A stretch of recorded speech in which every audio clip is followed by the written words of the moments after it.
welcome back to the Star Wars weekend. I'm here with Dan and Nick because you've actually been getting quite a few games in this weekend, and this time you're just setting up one.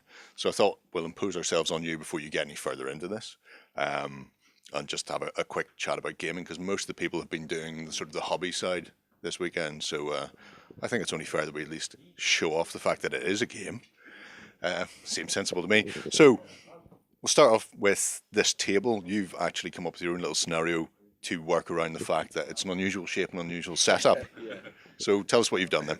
Yeah, I mean, the table's obviously, it's a beautiful table, but there's only so many ways you can play it, because obviously all of this is area you can't pass over. So Nick came up with quite a good scenario, which was the objectives are the bridge here and the little hole in the rocks there. Yep. But to hold them, you have to completely take them. So for me to win, I need to be this side of the bridge. Yeah, so you actually need to cross the bridge to actually be considered holding it, and likewise Nick needs to come from this side and totally cross it. So Nick's got to come a bit further than me, but that's kind of mitigated by the fact that he's got quite a big area to play on, and I'm kind of hemmed in on the side here. Although I went for some speeders, and I've got Boba Fett in there as well, because it just gives me a few options to skim over the water and maybe jump around the rocks a bit.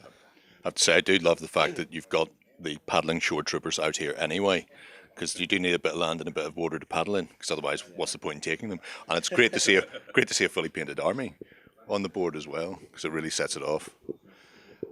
So you've played on this. You've also played a couple of games on the Geonosis table as well. You are big into your Star Wars Legion anyway, so you know the game quite well. Nick, you've played bits in the past. You're not as in there. How have you been finding it then? It's been actually being able to go beyond the starter box and actually putting in a few of the extra units and getting them painted up this weekend. So I'm quite looking forward to throwing tauntauns around a lake, which will be quite fun. And I've actually not taken Luke, so I've just got the Imperial Commander, just a generic guy just to lead it through, which has given me points to spend elsewhere, which is why I've got ATRTs up there along with tauntauns and all the more elite units rather than just standard rebels. So it'll be interesting to see how it goes.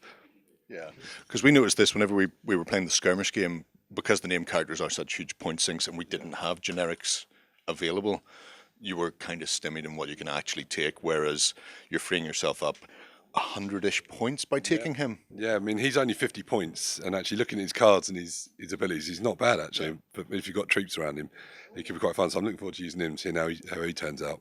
Yeah, well, it'll be interesting to see how a generic rebel force stands up to actually name card like Boba Fett floating around and Veers, especially because I know one of Veers' cards and it's filthy.